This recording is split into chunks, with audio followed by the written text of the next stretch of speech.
laban po kay Mayor Alice po. I think it's still under process here. Hindi ko pa rin sa DOJ. Submitted na pala for resolution. It's submitted for resolution. So the resolution will come out anytime next week, or maybe this week, which of course will be filed with the RTC after.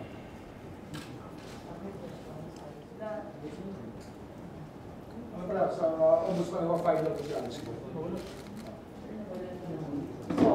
It will be filed with the ombudsman when it comes to Mayor Alice Go, because this was done when she was mayor of Bamban.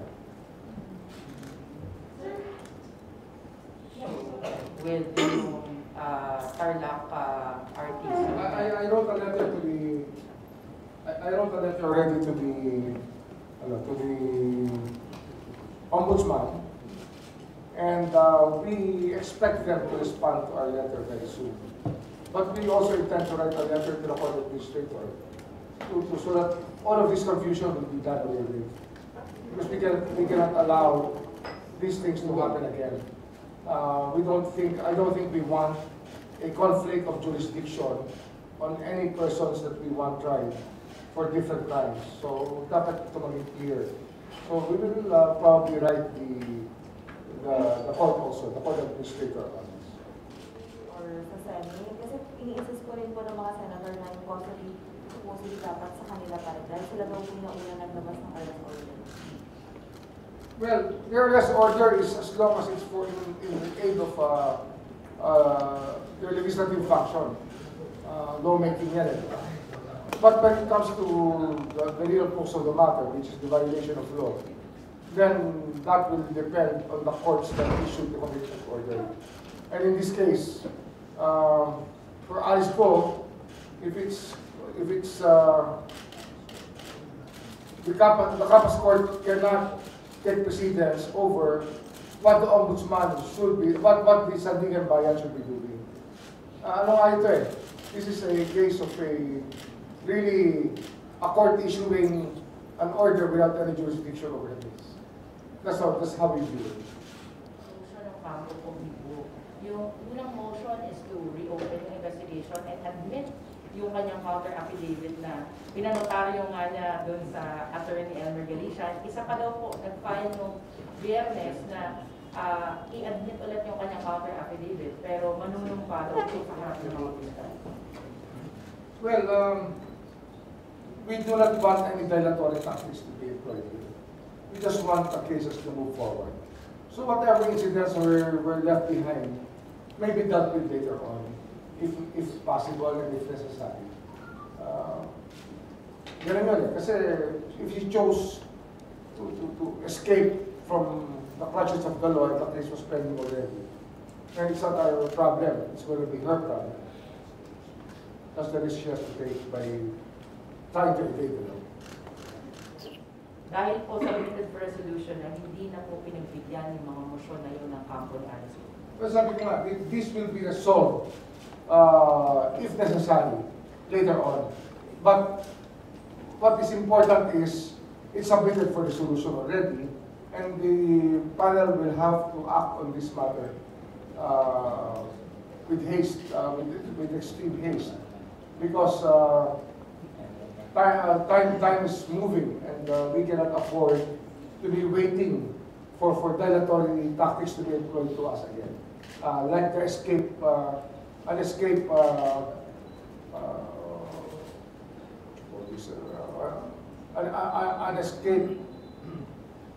plan that she tried to employ to evade the law cannot be made to prevail over what has to be done about her case.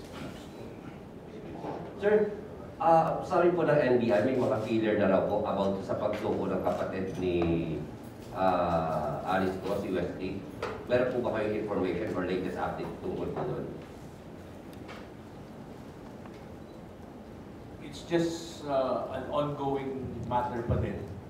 And until such time that we have the details of such feeler and that there are positive actions that would indicate the intent and the spontaneity of such surrender, then that's the time that we will have to say na totoo yan. Sa ngayon, part of the process of investigation pa lang yan. Kasi they can, gaya ng nangyari ng mga iba, this could be a deflection. Again, hindi natin alam.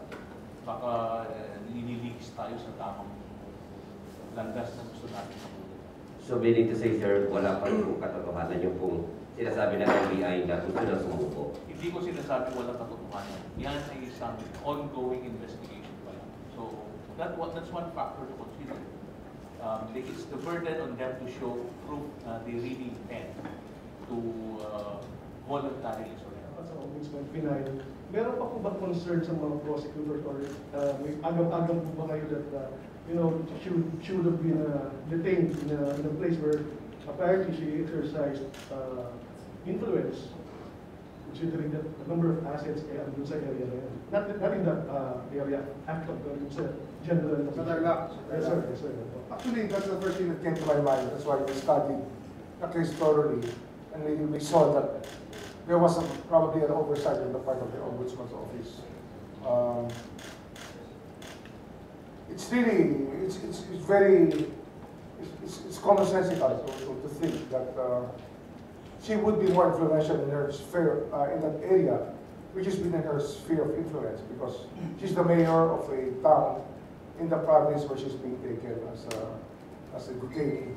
Kaya may discomfort agad ako sa simula pa lang tungkol dito sa bagay. And to be fair to everybody, actually, kung meron talagang dapat didetain kay Alice Go, it should be the Bureau of Immigration. Kasi, ano yan eh, an immigration case takes precedence over everything. Hindi tutuusin natin, an immigration case should take precedence over everything. In fact, non-bailable ang immigration case, walang bail yan. Kasi kanya na kaso, walang bail yan.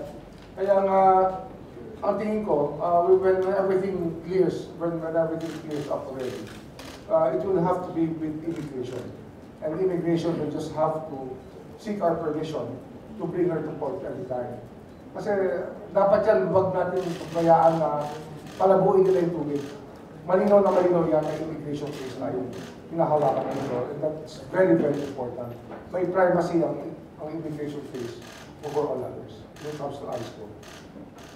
Yung fake passport na, fake passport, her being an alien actually,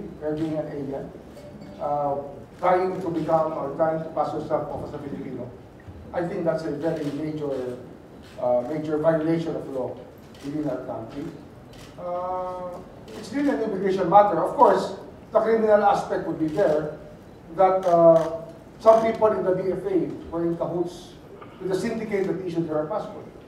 DFA rin involved dito tsaka immigration. Dalawa yan. Pero yung DFA naman, when the issuance of the passport is involved, it's a DFA matter. Kasi sino naman ang pwede mag-issue ng passport, yung consular office ng Department of Foreign Affairs. So this is a deportation case. Possible deportation case, but considering that she's an illegal alien, pagka malinaw lang lahat, she should be with immigration para malinaw lang. Sir. About this discussion now. Sec, in the United States, the local authorities there are pursuing the case of, I think, I'm not sure about the first name, it's Linda Sun, I think, mid-level official that apparently has clear links with the Chinese government and managed to insinuate herself into the local government authorities to undermine the interest ng Taiwan. So parang may programa po ata talaga itong some other government to infiltrate yung to promote their interests. Has that concern, sir, been at the back of the mind of this government? Kaya na simula pa lang, sinasabi ko na talaga sa mga discussions namin na may national security implication talaga. Itong mga problema ng fake passports and mga aliens who get hold of Philippine identity documents. Kasi nga, this is very possible na may espionage angle. But we cannot conclude anything right now unless we conduct a full-blown investigation into the matter. Of course, it's not to say that the NICA or the National Security Advisor are not moving on this case right now. I'm sure they're conducting their own investigation. Kaya, very possible yan. Very possible. Question lang, dun sa not allowing Alice Go's lawyer to file their counter affidavit or yung motion nila to reopen the case, ano ba sir yung likelihood that when the case, if the case do reach the courts, if the panel does decide to, to elevate it, what would be the likelihood? Nangyayari po ba na binabalik ng court yun sa fiscal ulit to reinvestigate? The court will take judicial notice. The court will take judicial notice of the fact that she tried to evade the process of the law. Hindi naman, ang korte naman, hindi naman bingihan. Hindi naman bingihan, hindi naman yung bulag eh. Nakita na naman talaga nila na kung paano hinabol si Alice Go at kung paano siya umiwas na managot sa kanyang mga panalibutan, di ba?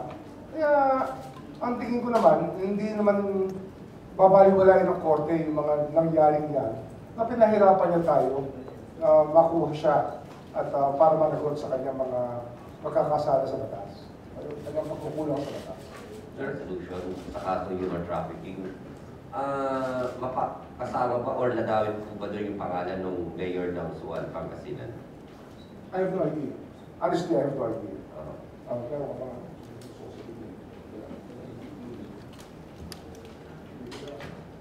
So right now, good afternoon po, with your permission, Mr. Secretary.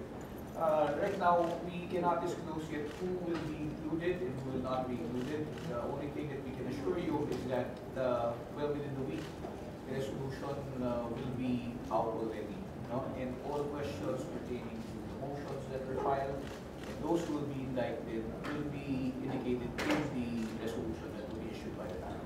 Pero sir, kasama po ba siya sa pinagsabit na mga or nasabina? Sa pagkakaalam ko, hindi. Dito, sa ngayon, dito sa kaso ng video, hindi siya kasama. Okay, thank you sir. May update po ba sa investigation kung paano po nakaalis si Alice Go ng bansa and involved po ba talaga yung immigration? Identify na po sino yung dapat na account for? we're still trying to have the Bureau of Immigration look at all the flight records. And of course, Coast Guard will have to reveal also if what vessels went out in that direction on that day. Pero judging from the hearings of the Senate, I don't think she's telling the truth. I think that there are more questions than answers given by Alice Go by saying that she took a yacht, a big ship, and another boat later on.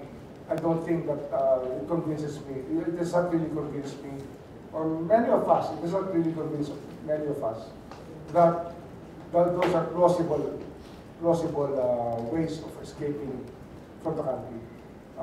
Hindi ho ganun kadaling magbiyahe ng barko at bangka at yate ng ganun-ganun lang. I would say that it's a very, very flimsy way to tell a story.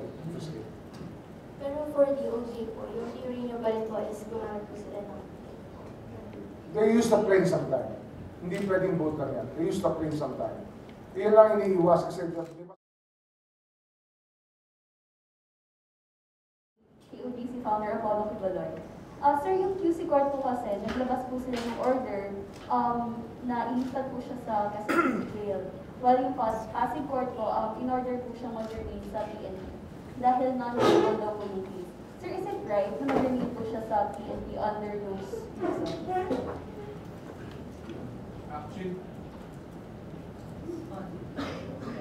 Actually, ang rule dyan is that the order, the commitment order that led to the custody would have to be honored, and the warrant of arrest that was issued by the court would have to be followed. So kung alin man doon sa korteng yan ang ginamit, yan ay isang bagay na pag-isipan. Ang komplikasyon lang dito, base sa records, yung Quezon City Court ang unang nag-issue ng warrant at saka yun ang naging basihan ng commitment order. So, yung conflict na to, dapat ipaklarify sa korte kasi parehas na RTC at ang pwede lang mag-resolve yan would be by the courts themselves and later on by the Office of the Court Administrator most likely or the Supreme Court itself. Pero nung clear namin to sa OCA, yun din ang sinabi na yung susundan mo ay yung korte na nag-issue ng warrant which led later on, na na-serve sa kanya, which later on naging basis ng commitment order. So kung may subsequent man na commitment order, mangunguna pa rin yung unang order nila. The issue of Kibuloy's possible extradition, were there any issues raised about that? Actually, we were not yet there. Hindi pa namin nag-discuss yun. Basta as far as we're concerned, he has to face the music here. Yung talagang effort naman natin para huliin siya, we should bear out something talaga. Meron naman dapat meron mangyari at merong kalabasan naman itong pinaghirapan ng ating naandaan at libo-libong pulis na nilagay upang arrestin siya.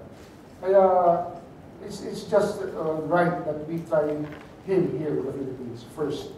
The extradition, of course, as I said before, and as is a maximum of law.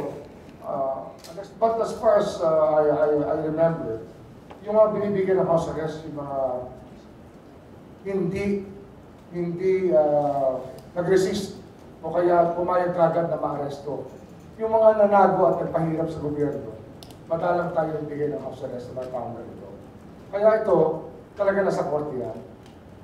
Marahil, may mga kaso rin kung nagkasakit, nagkaroon ng karamdaman, may pinagbibigyan din, magkaroon ng house arrest. Pero this is really something that we're not ready to discuss because it is within the court's ambit. Hindi tayo ang dapat sumagot sa bagay na ito. What about yung pagtatakot ng mukha sa kanyang MP, ang ibig ng kanyang mugshot? Parang may difference daw kasi sa pagtrato ng mga suspect, kumbaga sa mga ordinary. Exactly what we said. Hindi dapat gano'n na nangyari. Sinabi na namin dati yun. Dapat yan, fair is fair. Nilagay mo nga sa wanted poster, hindi mo ilalagay sa hindi mo naman ilalabas na talagang nahuli mo, nagpapakita yung mukha. Dapat pinakita yung mukha. So people will believe na nahuli na talaga. Baka mamaya, kung anong katawan lang nilagay ito, tapos tinakpan na, tapos sasabihin mo, yun yung nahuli. Fair is fair. Dapat makita ng tao, masatisfy ang tao. Siya talaga yung other possibility. Maraming jurisprudence sa voluntary surrender. It does not appear that way here. 16 days niya pinahirapan ng pulis. 16 days niya pinahirapan ng pulis. Nung ando na sa harap ng building niya, yung 200 pulis, Special Action Forces, napapasok sa kanyang kinalalagyan, saka lang siya nagsabi na surrender siya. Kaya sabi ko nga nung simula pa lang, either he was going to get caught, kaya siya sumuko, o talagang he was about to be arrested, but he decided to surrender kasi he was about to be arrested. Kaya spontaneity ng kanyang action ay wala doon. So far, that's how I look at it. Siyempre, that's the prosecution's point of view.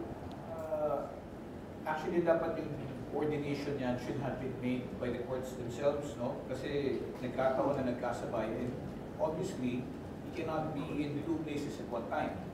So the suggestion here is that the courts should be able to agree kung saan muna dadalhin, no? Kung saan muna dadalhin para i-arraign, no? And then if it's possible, kaya pang ihabol dun sa court sa Pasig, then ihahabol.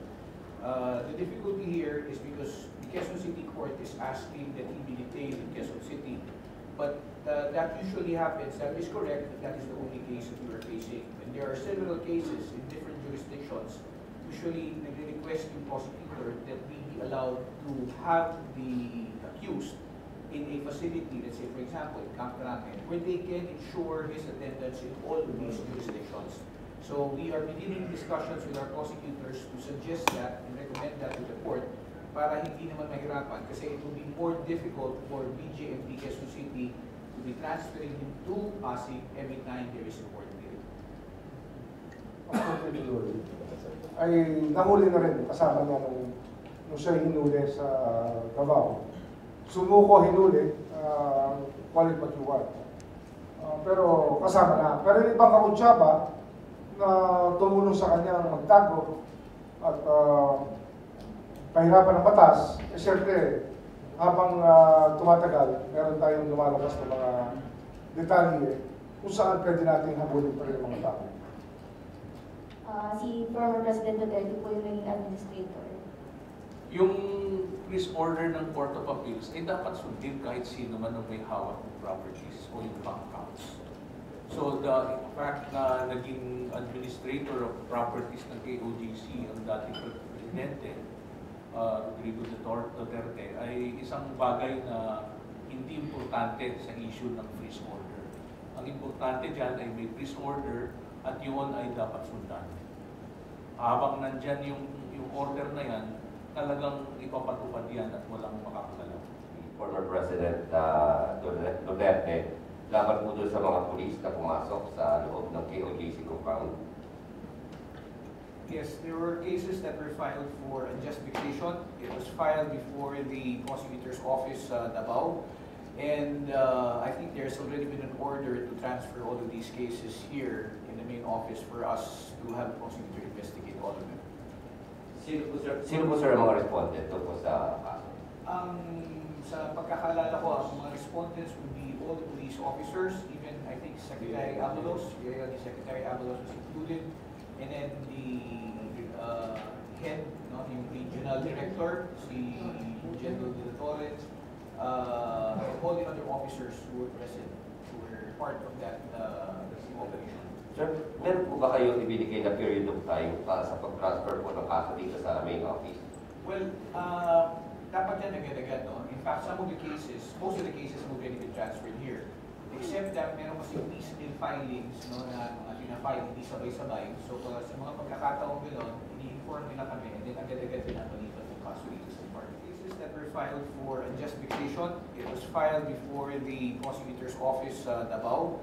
And I think there's already been an order to transfer all of these cases here in the main office for us to have the prosecutor investigate all of them. Sino po sir ang mga respondent po sa kaso? Sa pagkakalala ko, ang mga respondents would be all the police officers, even I think Secretary Abalos, the Secretary Abalos was included, and then the head, yung regional director, si General De La Torre, and all the other officers who were present, who were part of that operation. Sir, meron po ba kayong ibinigay na period of time para sa pag-transfer po ng kaso dito sa main office? Well, dapat yan agad-agad, no? In fact, some of the cases, most of the cases have already been transferred here.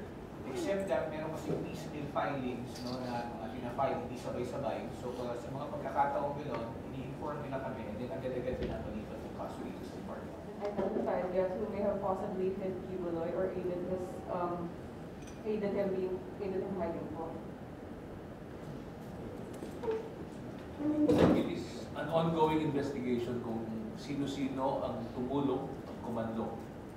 Kasi sa ngayon, hindi pa rin klaro kung ano nga yung nangyari kung saan sa Chicago, tinago ba, nandun ba sa loob. Although it seems na nandun sa loob kasi doon siya nanggaling eh.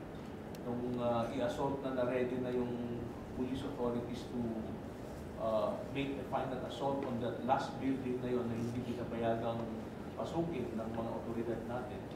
That was the time na nung may deadline na, palapit ng deadline, saka na lang lumabas. At obviously, ordered na si dating pastor.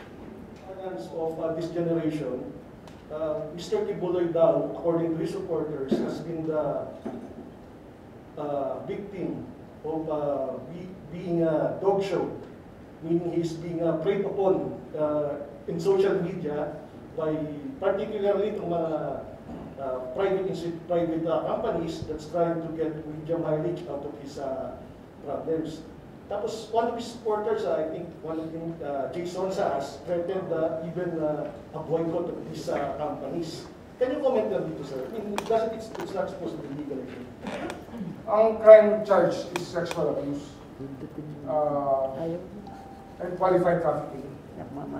So these are clear violations of law. So I don't think there's a conspiracy of sorts among people to make him a victim or to victimize him. Lahat naman tayo dito, alam natin ang dangers and the evil behind sexual abuse. Alam na natin yan eh. We all know how bad it is. let's not glorify anybody for that matter. Let him face the music, and that's all we're asking him to do. Wala naman tayo ibang hinihingi. And former President Rodrigo Duterte, baka sa way to misinterpret, there is nothing at present to say that he is not competent to be the administrator of the church's accounts. Or ano ba? Or otherwise ba, in your opinion? There's no prohibition. He's still a lawyer. So he's very competent to be the administrator. Siyempre, it's very controversial. And it might not be, well, it's really up to him. He knows what he's doing. Elections are coming. May, filing of certificates of candidacy in October next month. It's very timely for him to come back and relaunch his political career. So practically, that's how I look at it. And of course, lumamig na siguro yung hangin sa paligid niya. Kasi kaya siya umalis, and he was granted political asylum by the US. Kaya kung titignan natin, it's his decision to make, and he went home to I think rejoin the political landscape. Pabalik siya. Sir, follow up now. So what's next for him, sir, now na nakabalik na siya? Well, he will have to clear himself from the charges brought up against him in the Sandigan Bayan. He posted bail, I was told yesterday. The RBI was there to make sure that he didn't come home blind and just drive the car and drive off to the sunset. Pero nung sinamahan siya na mag-post ng bail, then we know that he was going to follow the law. So, tignan natin. He may have some fears for his life, and we are willing to grant protection of sorts, unless, of course, he can be given witness protection later on if there are cases he wishes to bring forward. Pero as it is right now, he's one person who's just rejoined the political landscape.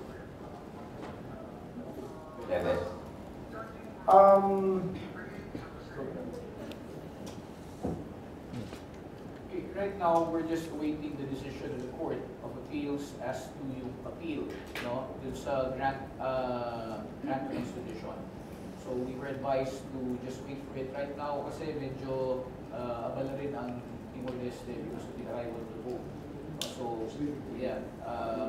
So, hinihintay lang natin yung advice nila. Once that happens and there is a resolution, Department of Justice, Secretary of Justice will be informed.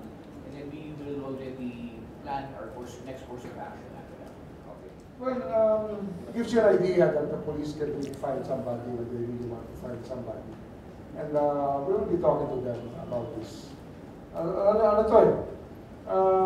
It's not really wanting to locate him, but wanting to arrest him from the point of view of the police. Kasi nga, sabi ko nga, he belongs to the class of 96 of PLP. Ruling class na ngayon sila. Sila ang birthplace ngayon. Parang may hesitancy yung mga tao na magalit sa mga opisyal nila kasi parang mga kaibigan ni Bantag. Pero we are very confident he will be taken very soon.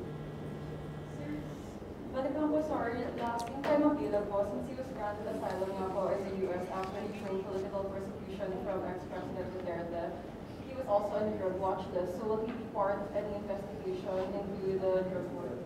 Will he be allowed to take part po of the ICC investigation? ICC po. Sino? Si Mabilo po. Kung relevant ka, sabihin mo. Kung relevant, yeah. So, sir, aside from Graf, are there any pending cases that he is still facing? Or any pending cases? I have no idea. Alam ko lang, is he posted bail, and as far as we're concerned, that's the only case that is outstanding right now. Okay.